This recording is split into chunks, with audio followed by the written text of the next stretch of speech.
Some comedians think before they speak, but others don't even pause. That's where it gets unpredictable. Kevin Hart built his entire image on confidence, but moments like these show how quickly things can flip. 1 second is a normal conversation. The next it turns into pure chaos, with jokes landing before anyone can react. And here's the part people miss. It's not just about being funny. It's about being fearless. Probably do is lay down and just let the sun cook it off. Oh, that seems like an excellent idea, but I'm not as dumb as I look. How could you be?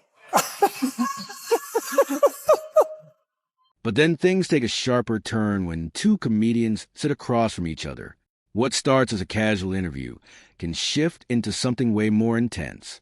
Bill Burr doesn't hold back, and when the energy changes, you can feel it instantly. Jokes stop being playful and start feeling personal. And that's where it gets messy, because now it's not about laughs, it's about who backs down first. Great getting to know you and your lovely family, and I see I met Rumor, your daughter. Hi, Rumor. I guess that's the name your mom gives you when she's not 100% sure who your father is. And sometimes nobody backs down. That's when the roasts hit hardest. There are moments where comedians push things so far, it almost feels uncomfortable, but that's exactly why people can't look away.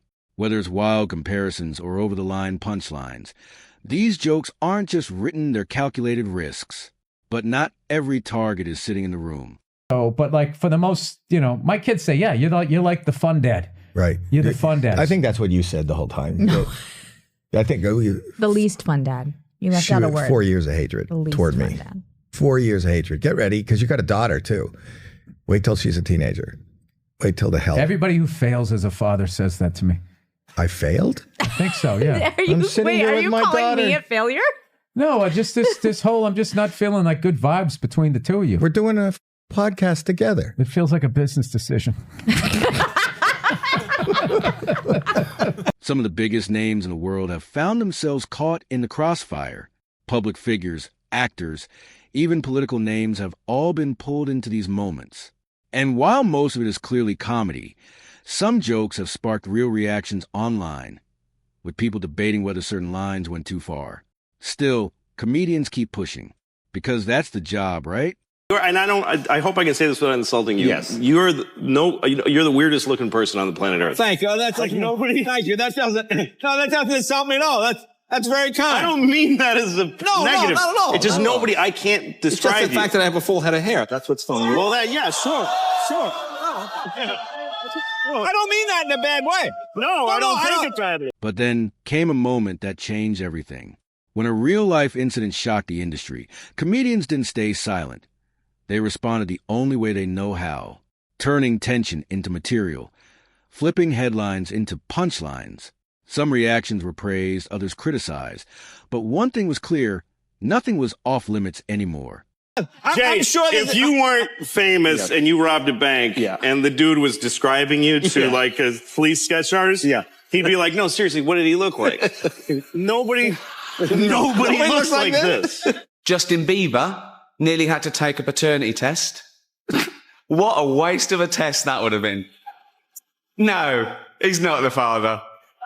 The only way that he could have impregnated a girl was if he'd borrowed one of Martha Stewart's old turkey basters. And yet, the most unforgettable moments aren't planned at all. They happen in seconds. A quick comeback, a perfectly timed response, and suddenly the entire room shifts. You can see it when someone tries to outsmart a comedian and instantly regrets it. Because in this space, timing beats everything. And once you lose control of the moment, it's gone. If I'm Mrs. Clinton, we should stay in touch. What's the best way to reach you? Email? But not every joke lands the way it's supposed to. Some moments go quiet. Too quiet. The kind where laughter fades and awkwardness takes over. You can see it in reactions, in body language, in that split second where everyone realizes something just crossed a line. And that's where it gets uncomfortable, because now it's no longer just comedy. Hollywood, nearly 3 hours long. Leonardo DiCaprio attended the premiere, and by the end, his date was too old for him. So...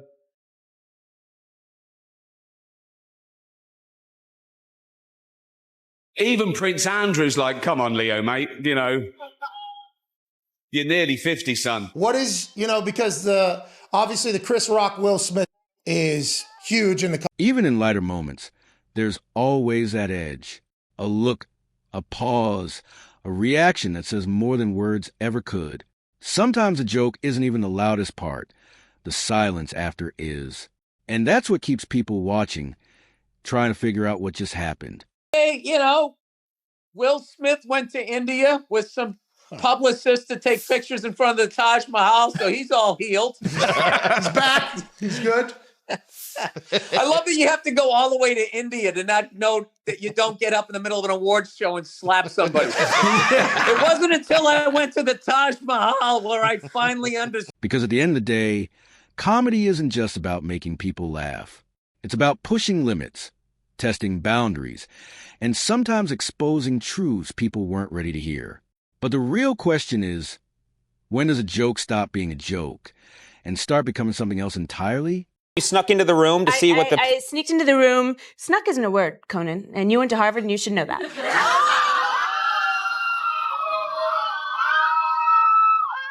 A few moments later. I keep a dictionary down here and I just found it. Just want to look at... Oh, what the hell? Look right here. Snuck. Past and past part of sneak. All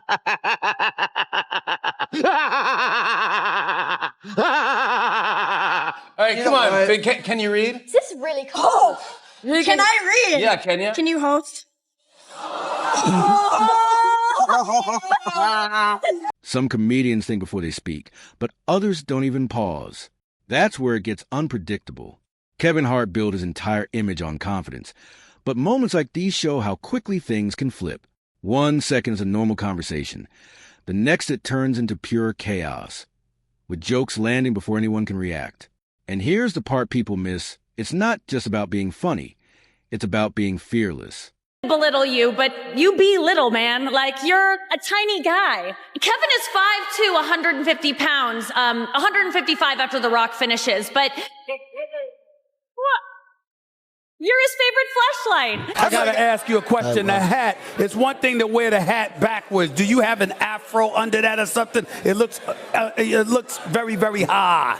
I'll tell you what. Hey, that's none of your damn business, okay? Whatever's going on up under my hat is none of your business. The only information that you need to know is that I don't have a mushroom on the top of my head like you. That's right, Stephen A. I have a cut from this year, all right? From this era. But then things take a sharper turn when two comedians sit across from each other. What starts as a casual interview can shift into something way more intense. Bill Burr doesn't hold back, and when the energy changes, you can feel it instantly. Jokes stop being playful and start feeling personal. And that's where it gets messy, because now it's not about laughs, it's about who backs down first. But you get the gist. That's not true. I do impressions. Here's Jason Statham finding out that he parked his car in a handicap spot at a Target, and now the manager's coming out and told him he's got to move. Here's Jason responding to that. Hi. I can also do... With how many different women do you have these 10 children? I'll give you a second, just a second. I don't want you to make a mistake. I'll let you think about it for a second. About 4 of them, including your daughter. What are you talking about? It was just a joke, man. This is a huge crowd, and you go to the Tonight Show in the States, and there's 5 people in the audience. No, that's only when you're there, darling. Whoa! Whoa! And sometimes nobody backs down. That's when the roasts hit hardest. There are moments where comedians push things so far, it almost feels uncomfortable, but that's exactly why people can't look away.